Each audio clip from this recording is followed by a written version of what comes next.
إن الحمد لله نحمده ونستعينه ونستغفره ونعوذ بالله من شرور أنفسنا ومن سيئات أعمالنا من يهده الله فلا مضل له ومن يضلل فلا هادي له أشهد أن لا إله إلا الله وحده لا شريك له أشهد أن محمدا عبده ورسوله صلوات الله وسلامه عليه. قال الله تعالى في القرآن العظيم بعد أعوذ بالله من الشيطان الرجيم: يا أيها الذين آمنوا اتقوا الله حق تقاته ولا تموتن إلا وأنتم مسلمون. وقال تعالى أيضا: يا أيها الناس اتقوا ربكم الذي خلقكم من نفس واحدة وخلق منها زوجها وبث منهما رجالا كثيرا ونساء واتقوا الله الذي تساءلون به والأرحام إن الله كان عليكم رقيبا. يا أيها الذين آمنوا اتقوا الله وقولوا قولا سديدا يصلح لكم أعمالكم ويغفر لكم ذنوبكم ومن يطع الله ورسوله فقد فاز فوزا عظيما. ثم أما بعد فإن أصدق الحديث كتاب الله وخير الهدي هدي محمد صلى الله تعالى عليه وعلى آله وسلم وشر الأمور محدثاتها وكل محدثة بدعة وكل بدعة ضلالة وكل ضلالة في النار. We start by praising Allah subhanahu wa ta'ala. We praise Him, we seek His forgiveness, and we seek His assistance. We seek refuge with Allah from the evil that resides within our own selves and from the bad consequences of our own deeds. Whomsoever Allah has guided, there is no one who can lead that person astray. We ask Allah to make us from among such people all the time. We also know that whosoever Allah has abandoned due to their own incessant desire to abandon, that there is no one who can lead that person after Allah has abandoned them. We bear witness that there is nothing worthy of worship besides Allah. He is unique in His oneness, complete in His perfection, and incomparable to His creation.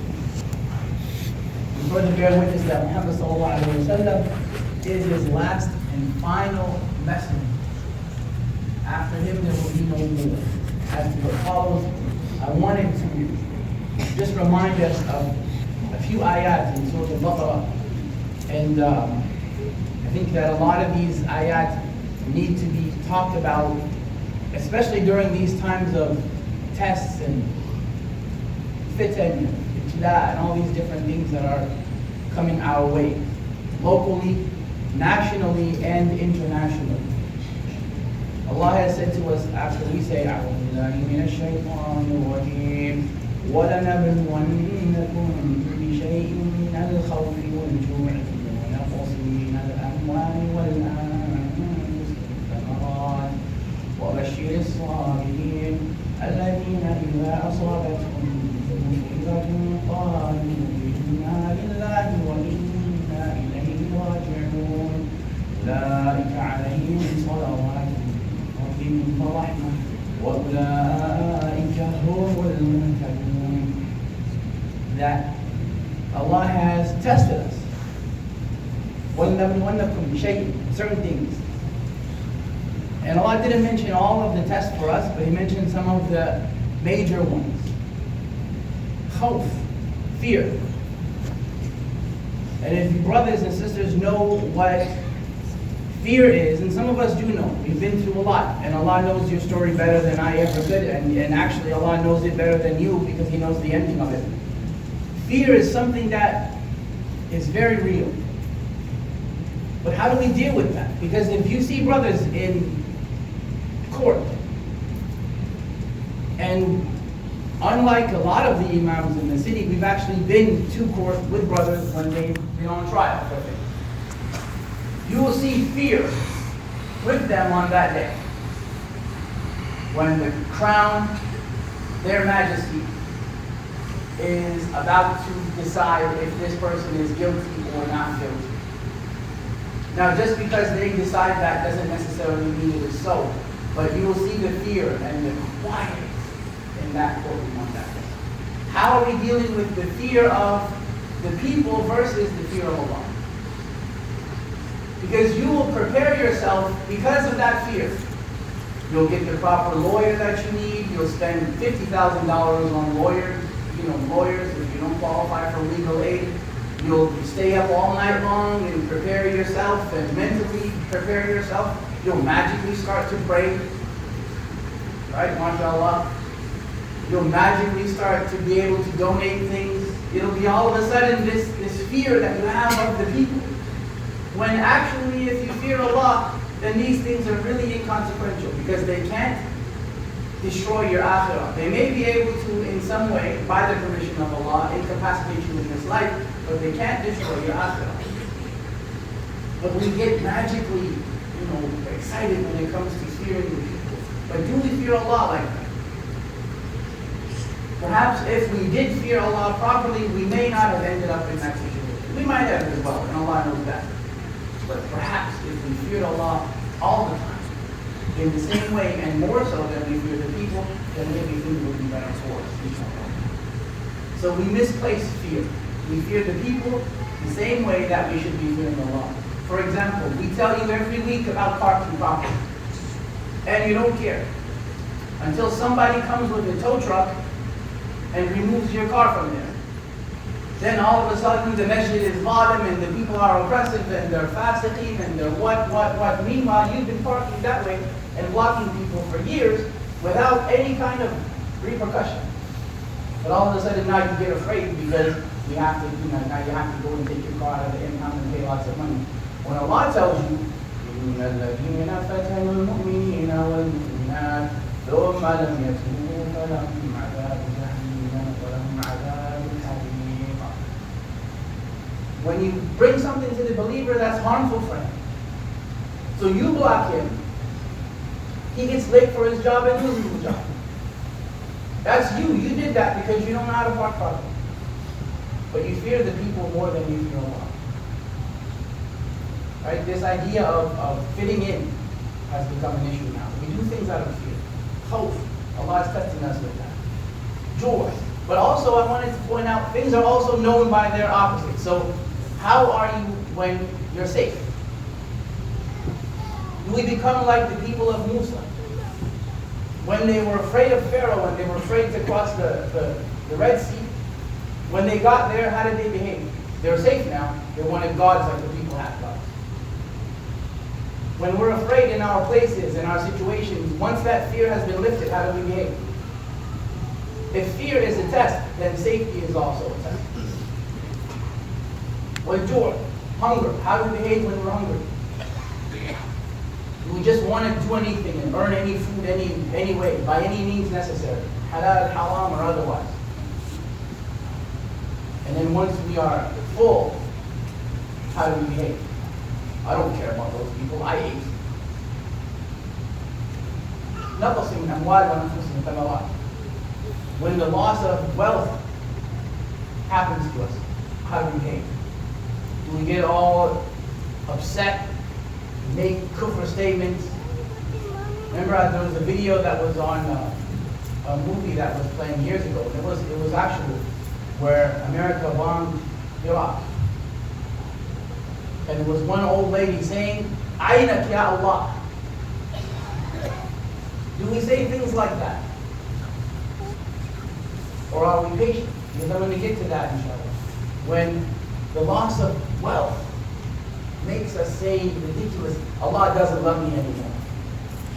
Do we say that? Ahana. Some people will say these things. My Lord, I just ahana. But you don't give to the orphans. And you don't take care of the poor people. And this is one for us here. But we devour wealth incessantly and consistently. All the time you see brothers doing things that they shouldn't do with their money. Devouring wealth. 60 years old, mashallah. Lived his whole life.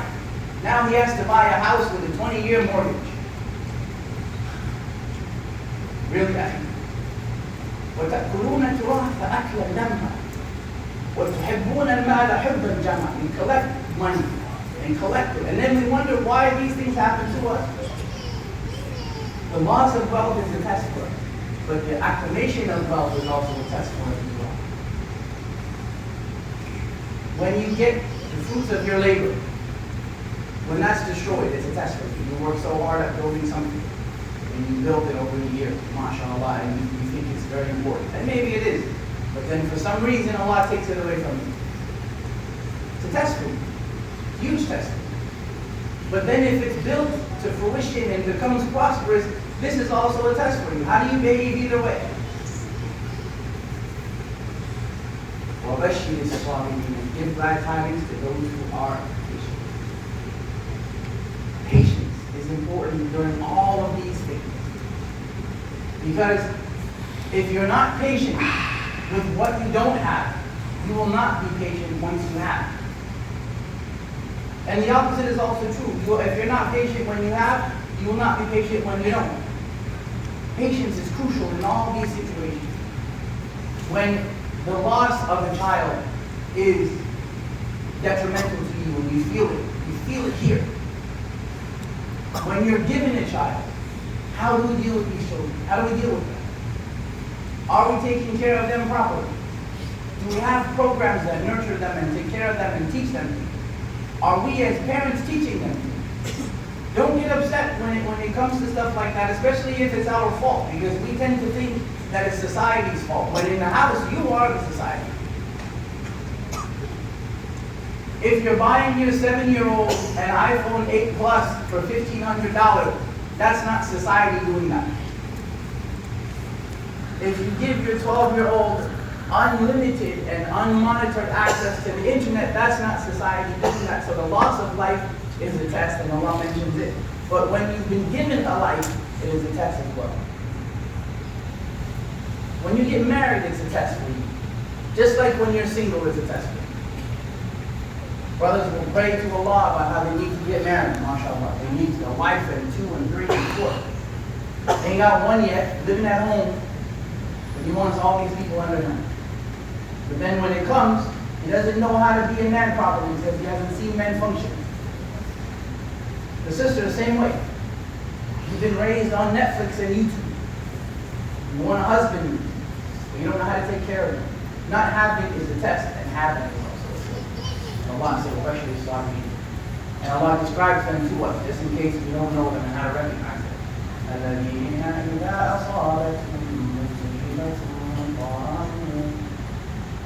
That these people, when a calamity strikes them, there's something that they say. When something happens to you, how do you respond to that? Do you respond with bad language, cussing, words that I can't say on the member?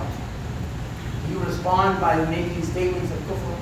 Do you respond by hitting people and harming them? Well, I'm okay because I'm angry and I'm allowed to do that. We respond with these big, horrible words. You go home when you lose your job and take it out on your wife and your kids. When something happens to you, sister, do you take it out on your husband? Am I cussing in the parking lot because something didn't happen to me that I think should have happened? Allah describes these people. They say,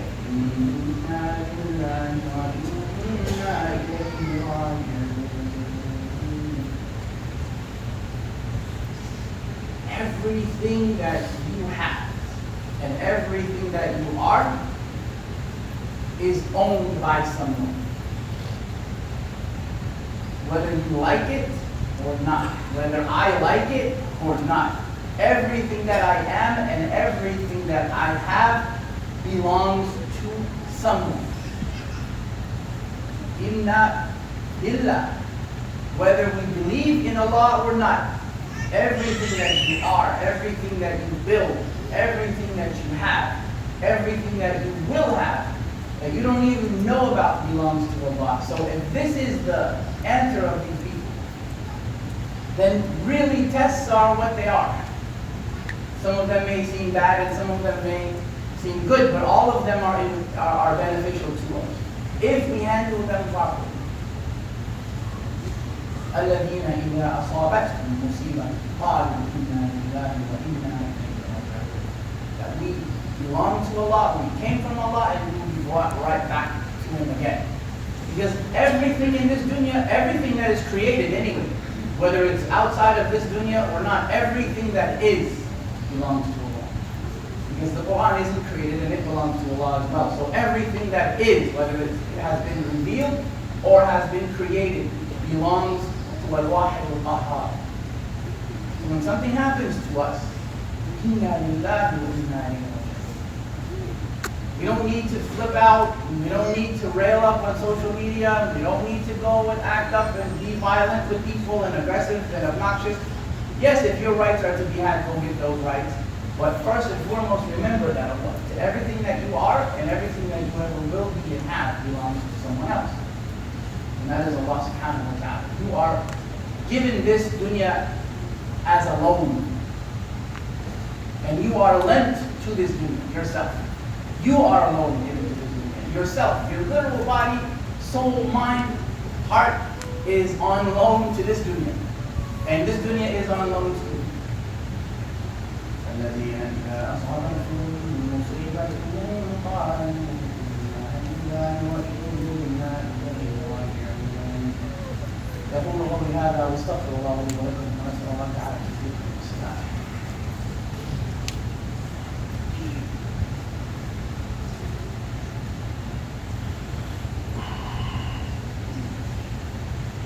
الحمد لله رب العالمين والصلاة والسلام على خاتم النبيين وعلى آله وصحبه أجمعين أما بعد. Now, these people, Allah has given them something incredible. Every Friday or every time you hear the name of the Messenger of Allah, sallallahu alaihi wasallam, you send salawat on alayhi salatu. You're sending peace and blessings. You're praying for the Messenger of Allah. You're not praying to him, you're praying for him. And these patient people that are going through these tests are given an incredible blessing when they say that Inna lillahi wa inna ilayhi raji'un. They remember Allah and they're mindful of him, whether they have or they don't, whether they're in fear or they're in safety, whether they are hungry or they are full, whether they have life or they have lost it, whether they have wealth or they have lost it, whether they have the fruits of their labor or they have lost it, they are remembering Allah Ta'ala. What does Allah say about them?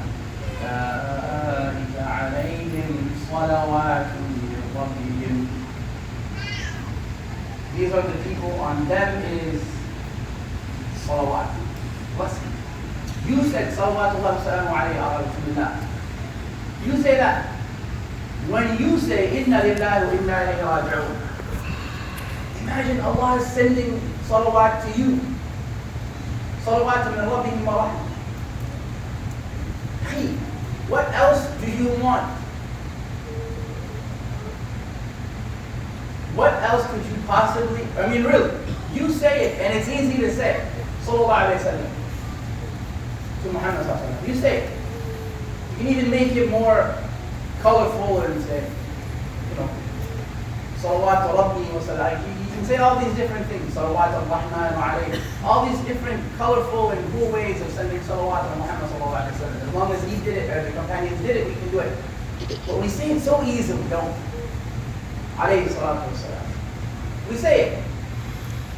But when you say this, Inna lillahi wa inna ilayhi raji'un, these special salawat, they don't come from the people. They don't. أولئك عليهم صلوات من ربهم. أولئك على صلوات من ربهم. On them is blessings from Allah. And you can say that just because the people say it. So you hear a bunch of people saying Sallallahu Alaihi Wasallam and you say it. When Allah says it, He's not doing it so that the people won't look at it and say, why did you say Sallallahu? Also, وَرَحْمَةً, and mercy. It says every test will eventually pass. And we know the ayah, فَإِنَّ مَعَ الْعُسْرِ يُسْرًا, with hardship, not after it, with it comes peace. Everything will pass eventually. Everything. In one form or another, it will pass. If someone has been sick for 40 years and died afterwards, may Allah forgive them if they were in the state of Islam, that sickness will be over for them right now. Eventually, you will not be in the test that you're in right now. Eventually. It might be 10 minutes away, it might be 10 years away, but eventually it will be done. That mercy will come. We said earlier in the khutbah, whosoever Allah has guided, there's no one who could lead that person astray. Well, these people, they have another blessing.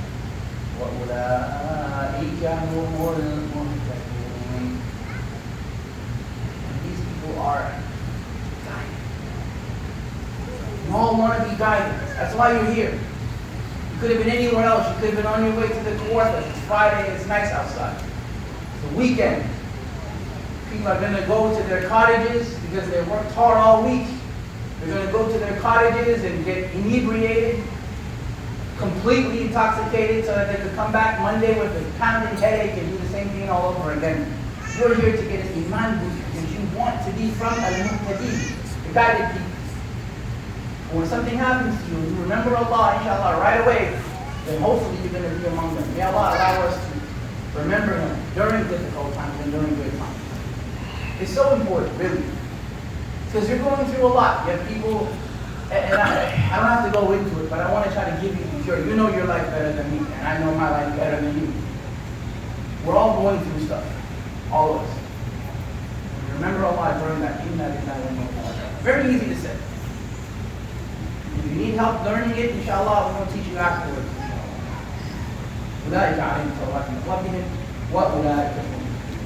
On them is special blessings from their Lord and mercy, and they are guided.